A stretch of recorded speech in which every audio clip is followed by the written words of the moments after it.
hello, good afternoon. May 15, 2024, 2:47 PM. Pangit sorry. Lumalabas po ang stress ko.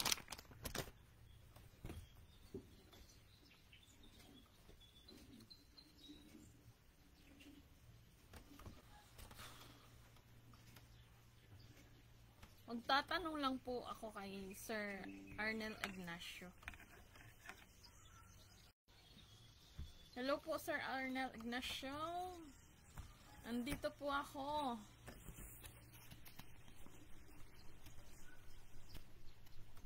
Ito lamang po yung tatanong ko lang ho.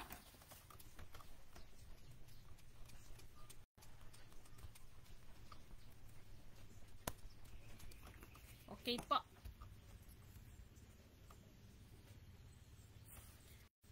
Well, sariling experience po.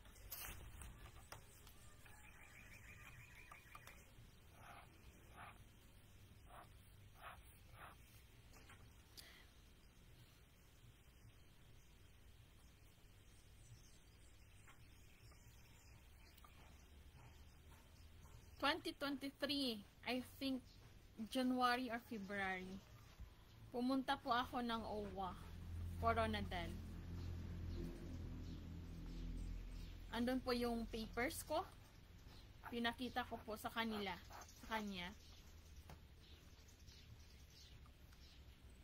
At nagtanong po ako kung parang hindi naman ako magrereklamo.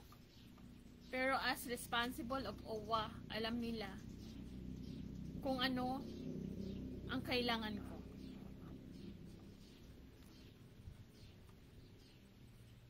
Ang sabi ng OWA, pumunta ako ng POEA, DMW. Pumunta ako ng DMW sa POEA. Doon po, binigay ko na naman ang papers ko. At sabi ko, hindi ako magrereklamo dyan sa Coronadal. Dahil sa talagang nangangailangan ako ng trabaho, hindi na ako nagreklamo talaga. Kahit kailangan ko ang insurance, lifetime insurance. Bakit po? Meron po akong sakit sa uterus ko. Meron po akong 290 fatty liver fatty. 290 ang score. Yun po yung binigay sa akin. Yung mga ganoon galing po yan sa Dr. Sulaiman Al-Habib Oleya. Ngayon po, dahil sa kakulangan ng pera at nangangailangan ng pera at wala masyadong enough na pambili ng pagkain sa daily needs, daily wants, kahit daily needs lang sana, wala rin.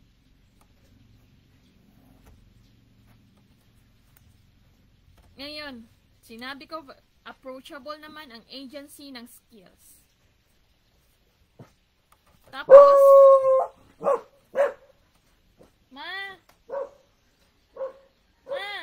si nanay kwato. Laptop. Kuya, abre to si nanay, Kuya Billy, og lang. Sige na, Kuya.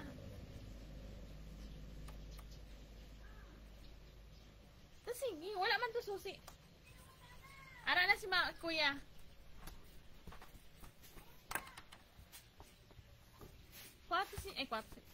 Sugata si nanay. Ngayon po, as responsible ng DMW, sana naman binigyan ako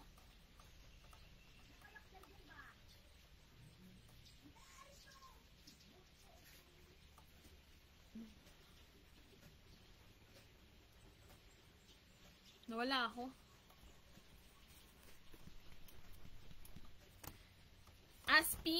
As DMW po sa Coronadal City dyan po sa second floor, sana po binigyan ako ng advice na talagang makukuha ko yung tinatawag na insurance. At sana pinalo up po ako kung ano ba talaga ay pinalo up yung pangangailangan ko bilang isang OFW.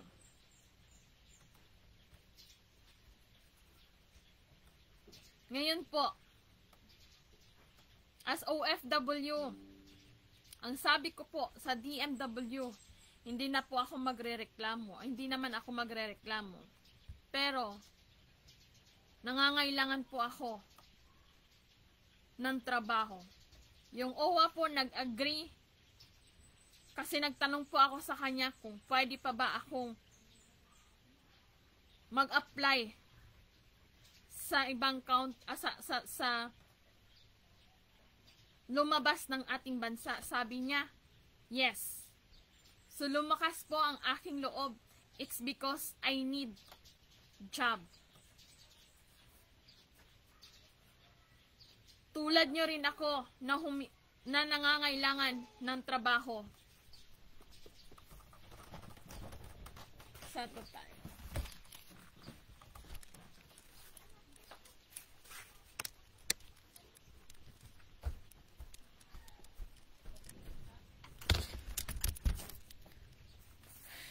Tulad nyo rin ako nangangailangan ng trabaho. Tapos, kinontak, kuya, hindi ko ganyan ng pay-pay, kuya, be. Ay, sige, Nay. O, Nay. Salamat, Nay. Tulad nyo rin ako nangangailangan ng trabaho.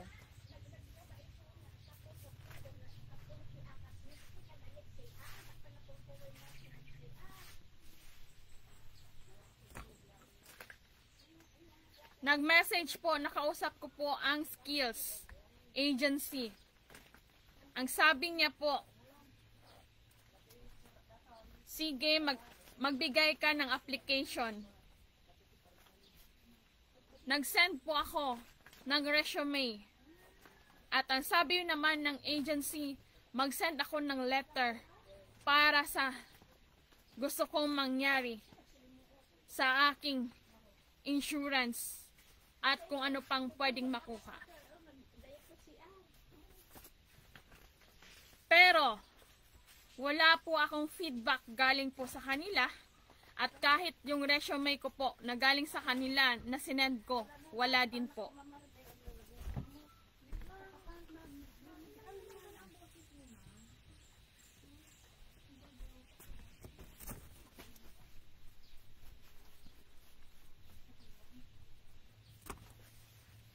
Wala po akong nakuha. Ngayon po, bakit ako'y magja-jump up na mag-apply sa Dubai? Pero kulang po ang pera ko. Kaya nag-agree po ako ng Saudi ulit.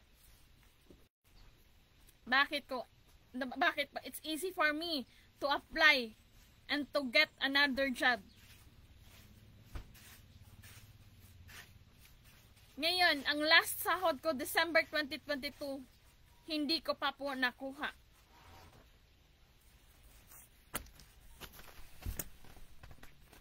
Ngayon, kailangan ko pa bang i-follow up at pumunta sa Dr. Sulaiman Al-Habib sa Uleya para lang i-process ang sahod ko noong 2023?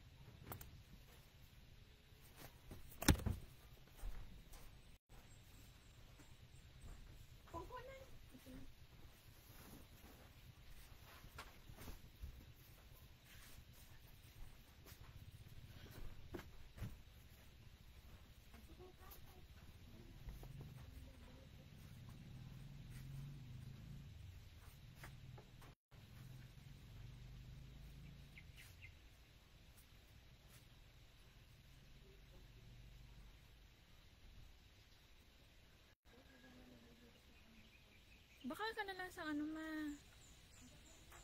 bakal na lang sa cream bread. Di ko yan na 45 eh.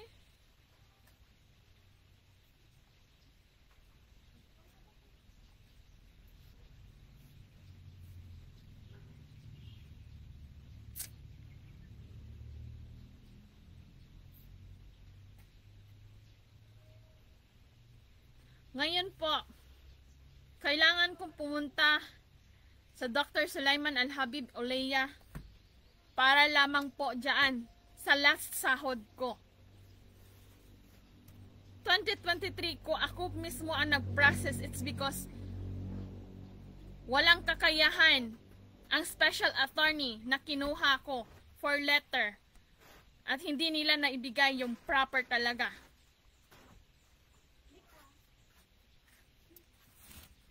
Ngayon po,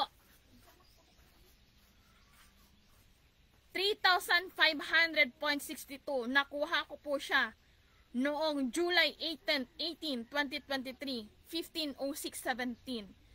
Malapit po sa Dr. Sulaiman Al-Habib Oleya. Meron pong sub doon. Doon ko po pinrases lahat. Ang lahat, meaning 3,500 plus lang po ang nakuha ko. Yung nalagay ko po sa nilagay nila na paper, rehired po. But, hindi po nila in-explain bakit rehired. Ang nagbigay po ako ng letter na retract. Meaning po, kinakancel ko po. Meaning, still continues my contract. Not rehired po. It's because retract.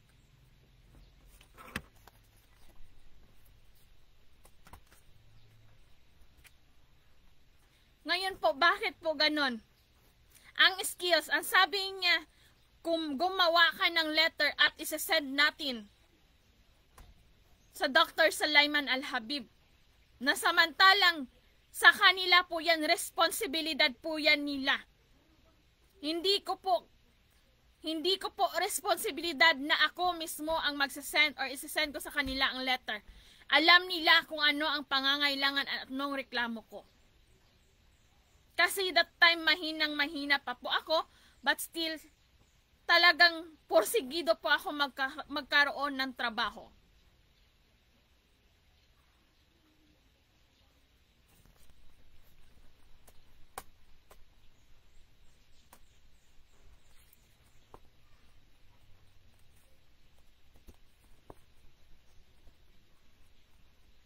Alam niyo po, lahat ng labas ko po, that impossible po, hindi alam.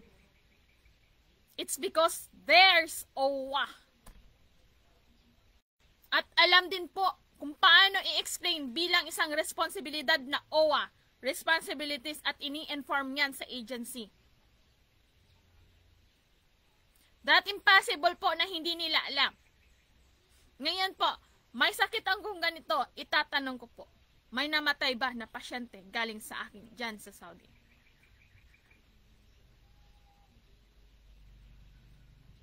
Ako po'y nag-handle ng babies, may namatay po ba? Except doon sa alam ko na hindi ko alam.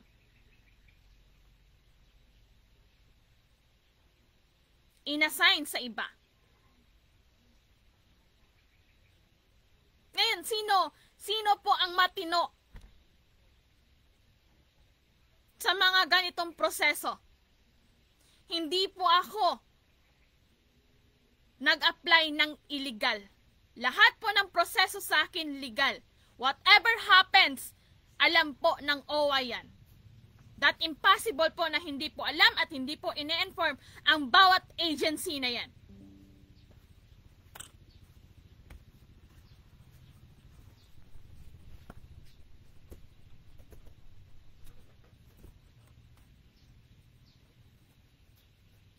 Ngayon po,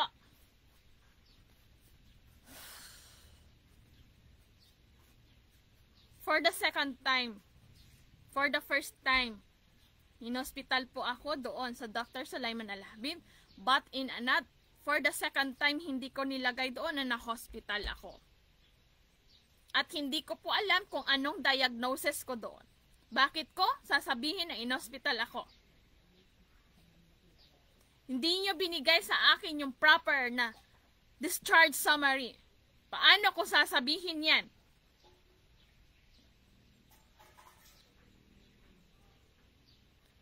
Umalis ako dyan. Nagtataka po ako, may medical report ako. High risk person. Pero nag-iisang umuwi.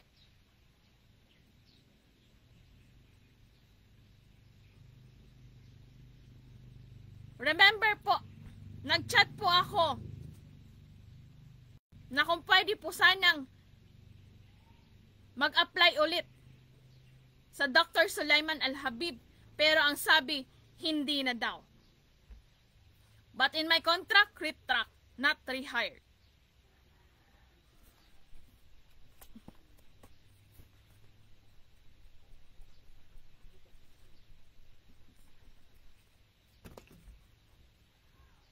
Hindi niyo po alam kung ano po ang nangyari sa akin.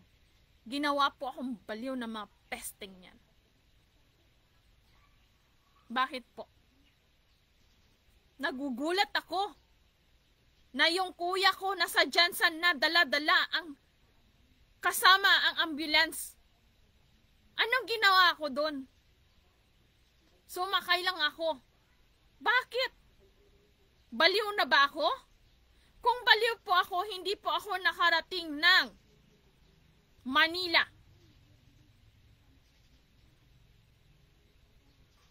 Wala pong, ang naghatid sa akin, si Miss Lucky, dalawang house, mother house, at saka yung isang babae. Sa labas lang po, doon lang po, sa talagang hindi makakapasok. Edge to edge, nagpa-picture po kami. Ngayon po, doon lang po, pumasok na ako. Kung baliw po ako, doon sa loob, wala na po. Nagwala na ako. Naghubad na ako. Tumatawa na ako. O kung ano ang klaseng baliw na meron na pinagsasabi nyo. Ngayon po, bakit ganon? Ako po'y nagtatrabaho ng maayos. Ako po'y nangangailangan ng tulong ng ating gobyerno, ngunit ganito po ang ginagawa ninyo sa akin. Sir Arnel Ignacio, ano po ang dapat gagawin sa mga taong yan?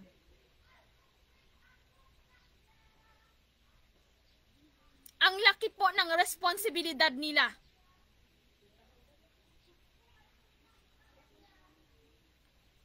Ngayon, ang tanong ko po, for the processing, alam niyo po, malaki po ang makukuha ko dyan. Bakit po? Ang sabi nila, continuous po. Sana, another days, another. Ako po'y gusto kong umuwi. Bakit po? Mas lalo ako magkakasakit sa trato nila. Doon pa lang po, sa plate, lagayan, ng bilang isang professional nurse na mag-e-inject. Vial na brown, nakat na po. Ito po ang vial. Ito po ang vial. Ganito na po siya. Wala na po yung dito niya. Tapos, merong syringe, magkatabi. Ano po yun? Ako'y tinatarantado. Wala pong respeto. Sino po? Sino po sila? No one explain. Kailangan ko pang, alam niyo po, kailangan ko pang i-fight ang karapatan bilang isang pasyente at staff ng Dr. Sulaiman Al-Habib. Ano pong meron doon? Kaya nga po, for another chance, for me, ininjikan ako ng puting vial. Ako po'y niloloko nyo. Umalis ako ng bahay. Umalis ako.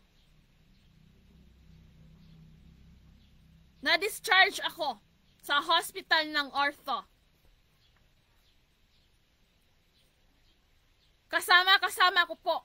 Madilim na po. Kasama ko po yung supervisor, na lalaki. At 3 babae yata or 2 babae. 4, 5 po sila. 5 or 6. Ano po yun? Kaya nga po ako ay nagre-request kung ano po ang nangyari sa loob. Andyan po ako. Ngunit ako po ay nagre-request sa lahat ng mga pangyayari for investigation na dito lang sa Coronadal City. Ako po ay nagkakapovya sa mga nangyayari dyan sa Manila. It's because sa pagtrato ng PNP sa akin, sa pagtrato ng AFP sa amin, sa pagtrato ng DSWD sa amin, sa pagtrato ng PAO doon sa Bataan, Balanga, at sa pagtrato ng PNP Taguig City sa amin. At sa pagtrato ng Davao.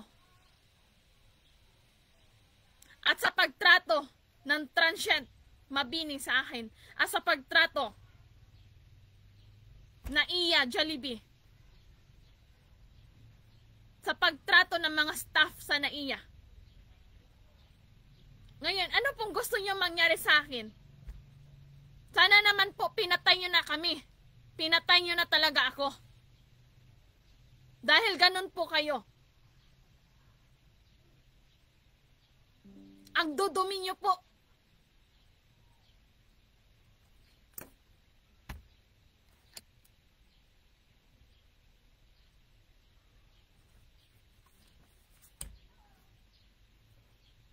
Ngayon pipilitin nyo ako na mag-extend.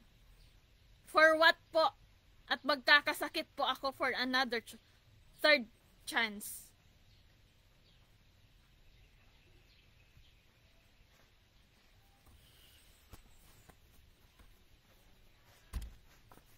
Ngayon, Sir Arnold Ignacio, wala po ba akong karapatan na makuha yung dapat para sa akin? Yung OWA personnel nyo po, ano pong ginawa sa akin? Doon sa NAIA. Yung NAIA staff nyo po na management, hindi ko alam, kasama niya.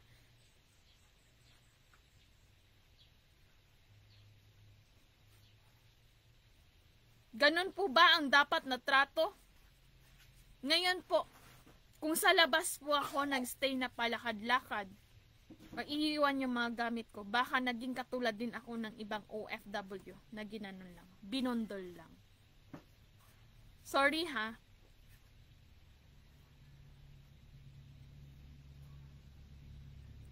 Baka lahat ng OFW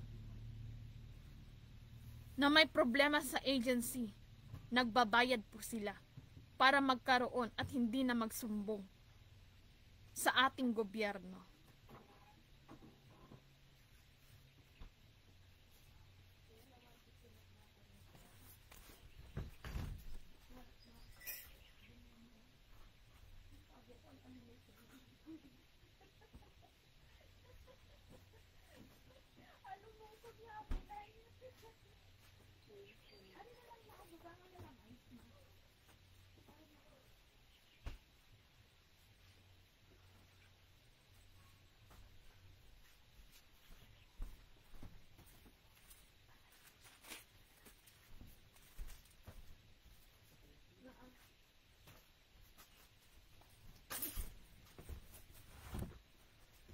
Ano po yan? Ako lamang po'y hamak na isang OFW na nagkakasakit. Ngunit tinatanggalan niyo po ako ng karapatan na makuha ang justice na para sa akin. Very long time po, 2022, RAPE po. December 2022 po. Ngayon, Sir Arnold Ignacio, yung sinasabi niyong nahihirapan kayong kumuha ng exit visa, wala po ba tayong magagawa sa 200 plus na sinabi ni Madam sa akin na nakatira sa housing doon sa Polo mismo, sa Riyadh, Saudi? Galing po sa bunganga niya. At pinaperma po ako ni Madam pumunta po siya sa office for the second time doon sa kabila. Kasi nag-refuse po ako na pumasok at magstay sa housing. Kaya nga po ako po'y humihingi ng CCTV videos. Remember po, Sir Arnel Ignacio, pino-point out po ako ng isang Germany na ganon para magwala ako. Ginagamit ko po ang isip ko. It's because may problema na po ako. Hindi ganito. Problema ako sa kanila. Paano po sila mag-a-action? Alam niyo po, tama po si Sir Tolfo. Tanggalin yung mga staff na may relasyon sa agency.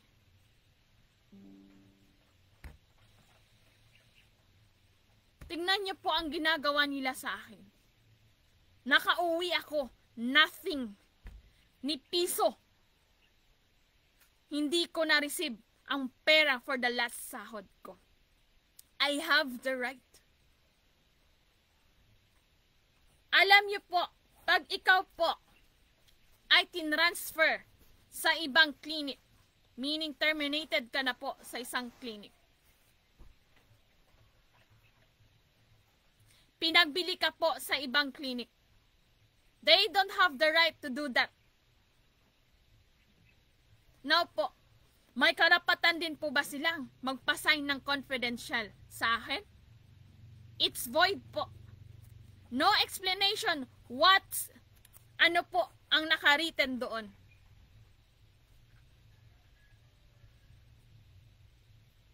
Pag confidential po ba, kailangan po bang doon mismo sa emergency room female pupunta ang isang staff para magpapaperma? Meaning, meron kang ginagawa na hindi nakarumal-dumal, nakatarantaduhang ginagawa sa staff na yan. At ako yun. Saan ho dyan ang tunay na HR? Pinapahamak nyo ang kapwa OFW ninyo. Tapos sasabihin ng agency sa akin, tumawag at anong problema? Bakit po? Tanga po ba ako? Ang agency, si Jobel po, nakipag-contact po yan sa inyo. Alam ko po yan.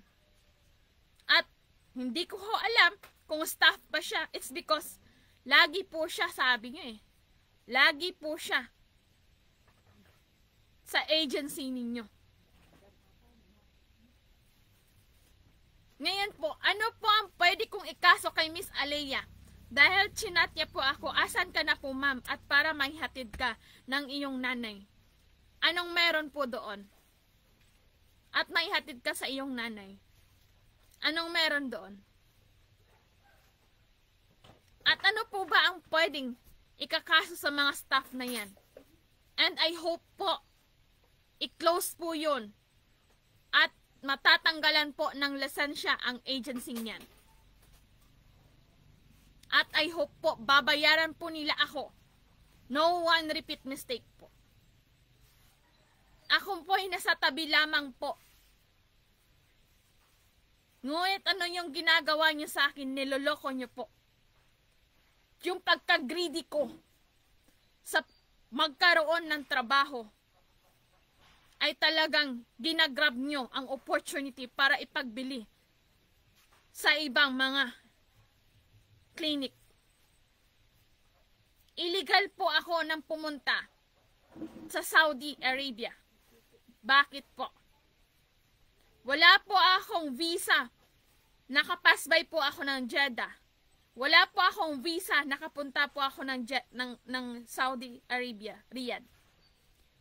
Sa kontrata po, only Riyadh. Saudi. Ang akakala ko pa naman, Riyadh, yung Al Nasim.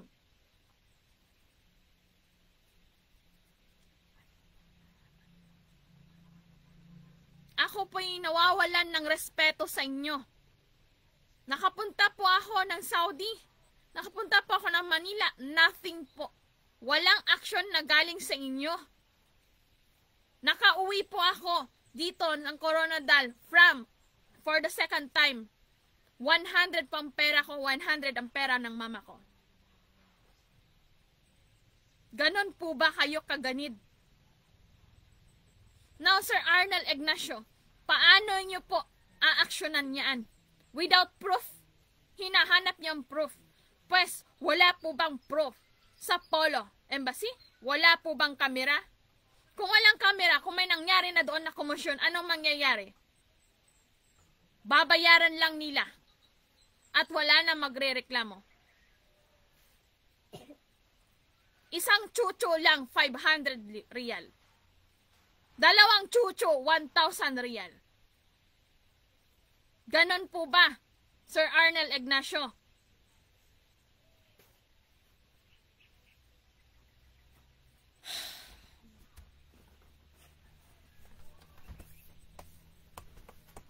Ang dami nyo eh. Niloloko nyo ako. It's because may ganito ako at walang maniniwala. Paano ho yan? Kayo-kayo lang din naman po ang gumagawa ng istorya para walang maniniwala talaga.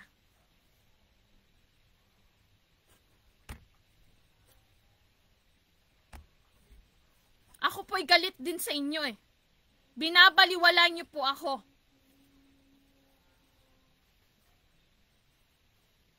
Nangangailangan ako ng tulong. Ngunit walang pakialam sa akin ang ating gobyerno.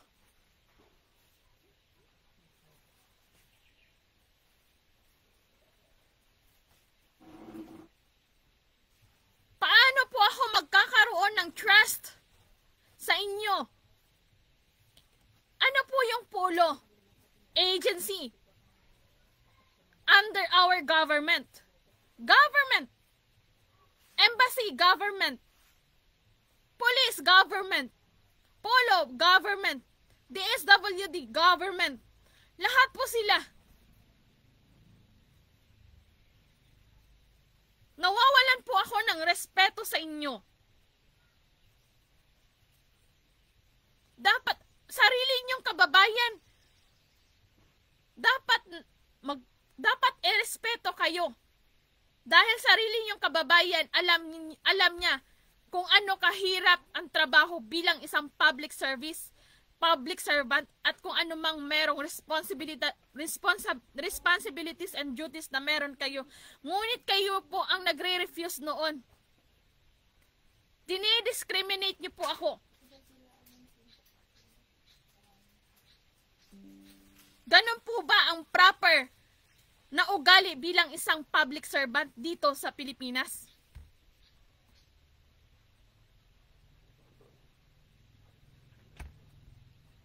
Ako po'y nangangailangan ng tulong, pero asan kayo? Buti lang po hindi ako namatay sa Saudi. That's good po for me.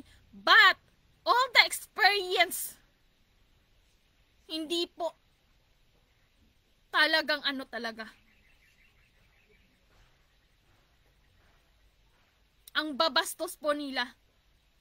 Ganun po ba ang training na natutunan nila bilang isang gobyerno natin? Ganun po ba ang orientation sa kanila? It's May 15, 2024 but nothing.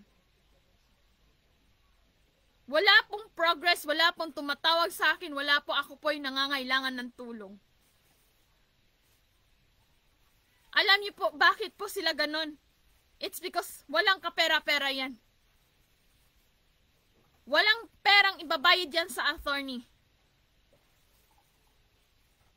Ganon po sila. Lakas loob po nila yan. Sila po may pera, samantala po kami wala. Walang ibabayad sa attorney. Ganon po kalakas ang paniniwala nila.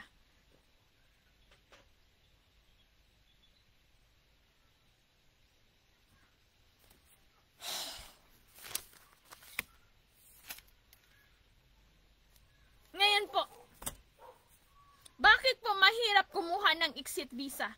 It's because po, our government, wala pong firm sa desisyon na meron tayo. I'm sorry po. Bakit po walang firm? Ilang months po sila, ilang years po sila doon.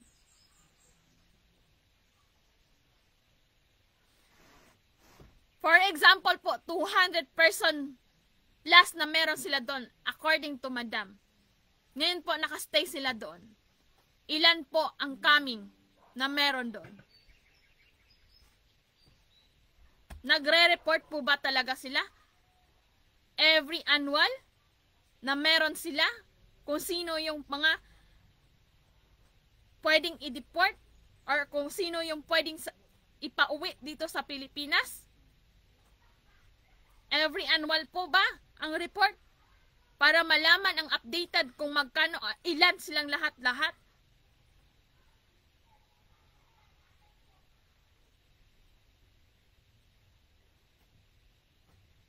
Ngayon po, sabi niyo nga po, sir, shelter, no average time. Ano pong gagawin nila doon? Nagtatrabaho siguro sila ng illegal. Kasi shelter, no average time. Ilang taon sila doon, ilang buwan sila doon, because they need money also.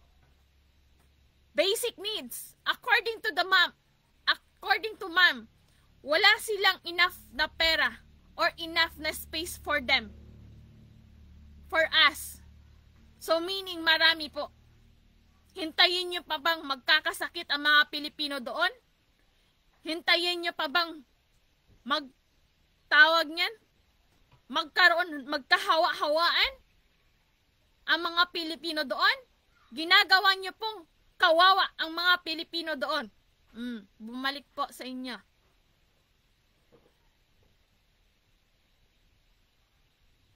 Ano po yan? Average time.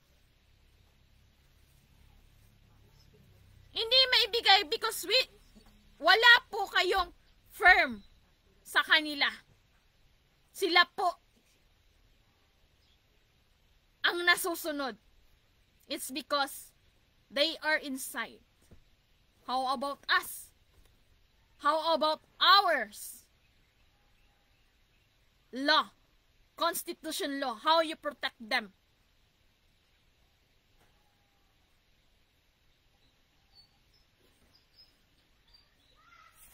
See? Wala. Only 3,500 ang nakuha ko. Dito po, nagkakasakit yan dito ko hanggang ngayon po, hanggang dito. Epekto po yan ng trabaho ko. Bakit po naging epekto? Computer. Every babies na meron kami. Tubig. Linis. Computer. Kasi hindi nyo alam eh. In one station, 2 nurse only.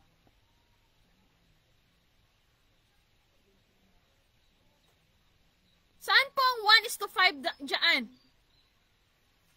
In one station, 2 nurse only. At nagkakaroon pa talaga. Hindi naman not all the time, but it's happened.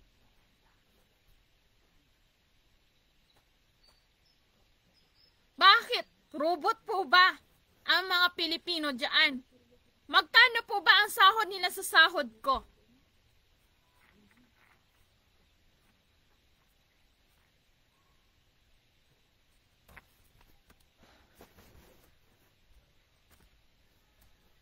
Nagkakasakit ako eh. Alam niyo po ba yung gamot ko? Yung x-ray ko, yung ultrasound ko, nakadepende pa sa gobyerno namin.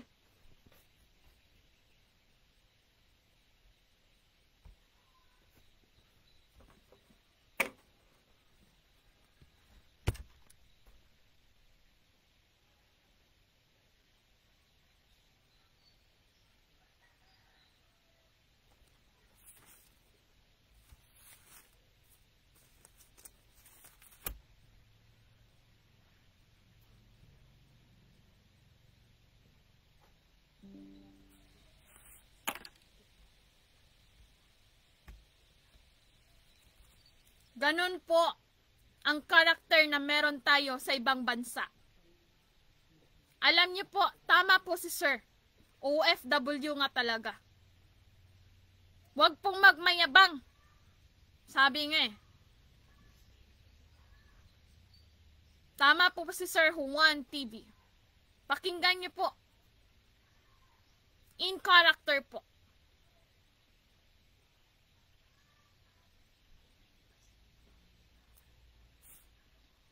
Kapwa Pilipino po natin. Ginaganon po natin para pansarili lamang kapakanan at makuha yung trust ng isang head nurse at charge nurse at kung sino man.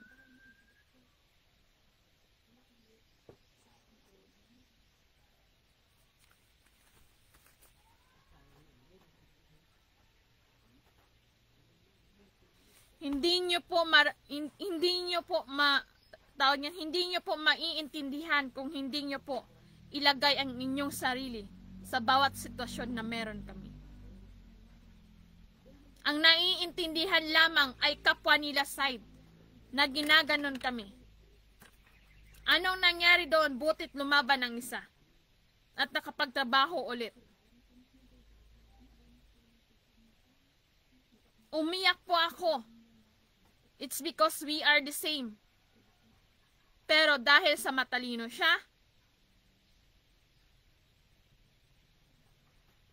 at kakaibang galaw niya, still, she's in the Saudi, still working. But how about me? Lumalaban po ako sa rights na meron ako.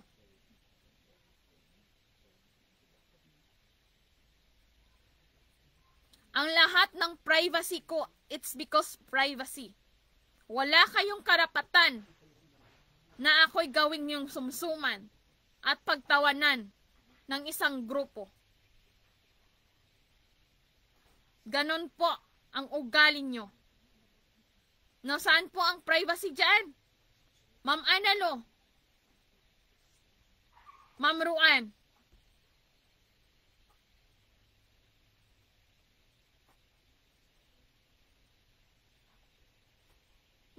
nagkwekwentuhan kayo dyan but without help. Pinagtatawanan nyo lang. Pinapakialaman nyo pa ang cellphone ko. Nakikichismis kayo kung sino yung ano ko dyan.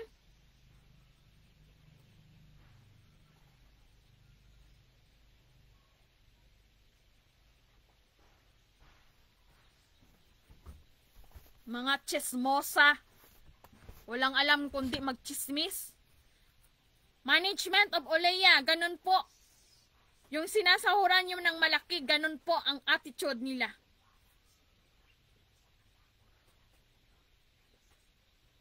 Ano po ang dapat gawin dyan? Sila po ang nag-cause, bakit po ako nas lalong nagkasakit dyan? PRC, ano po ang gagawin sa mga Pilipinong yan? Hindi po sila qualified na magkaroon ng PRC ganon. Yung mayabang po ang mga kapwa nating Pilipino. Yung kakilala ko lang. Ano po sa trabaho ko. Hindi po kayo nag-iisip samantalang ang resulta ng inyong pinaggagawa ay hito na po. Nagkakasakit, walang kapera-pera, umaasa sa nagpapadala na kaaway ko na kapatid ko. Saan ang respeto po dyan? Saan po ang privacy dyan?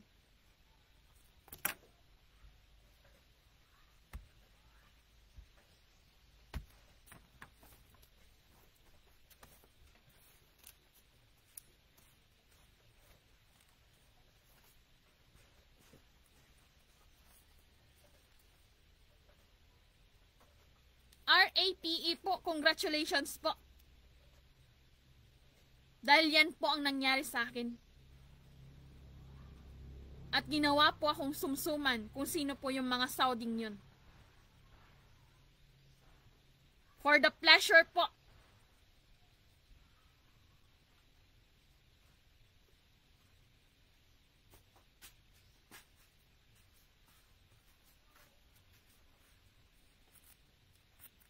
No, ngayon po, ano po ang mangyayari sa akin without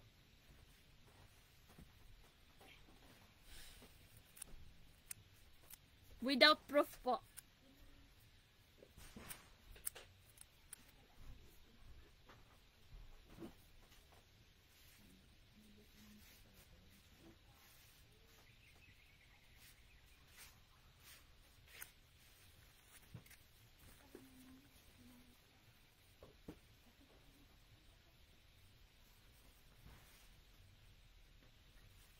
Ganitong merong sitwasyon kami na ako'y nangangarap ng maayos na pamumuhay. Ngunit ganito ang binigay ninyo. Pinutol nyo po, pero wala kayong karapatan na ganunin ako. Yung PRC ko po, bakit pula? No explanation from them.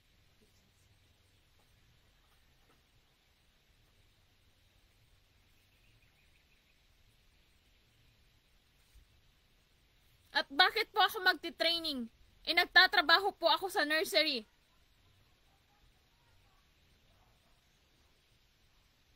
Hindi niyo po ba alam na nagkakasakit ako 12 hours a day? May day off pa.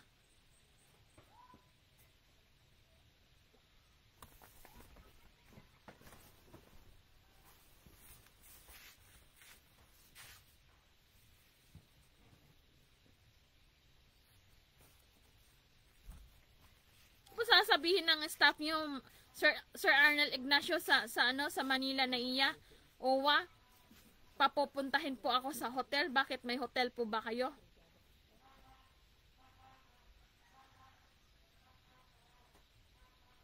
Ganon po ba? Lulukuhin nyo?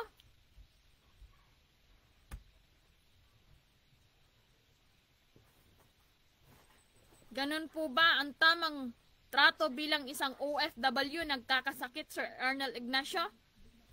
May proper training po ba sila? Alam po ba nila kung paano igalaw ang ganitong problema?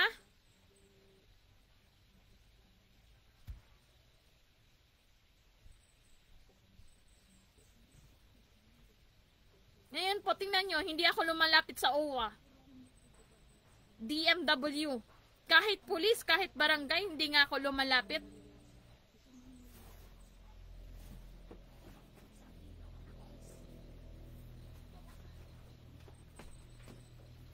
Bakit po? Dahil sa kagagawan nyo, kapwa nating Pilipino na nagtatrabaho sa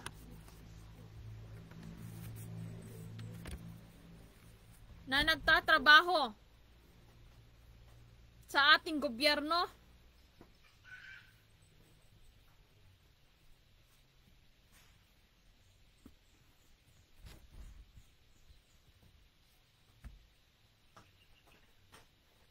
Ako po ang pinakamalaking problema na andyan sa Manila. Ngunit ang trato po nila sa akin ay ginagawang baliw na hindi pinaglalaban or hindi tinutulungan. Hindi kami nire-respeto dyan, Sir Arnel Ignacio. Kahit yung staff ng Tolfo. Ang galing po nila.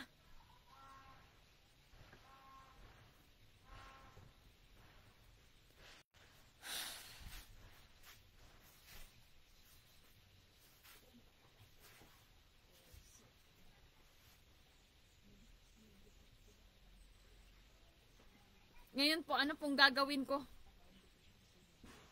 Wala. Lunukin na lang. 2002. Ganon po ang trato nila sa akin, Sir Arnel Ignacio.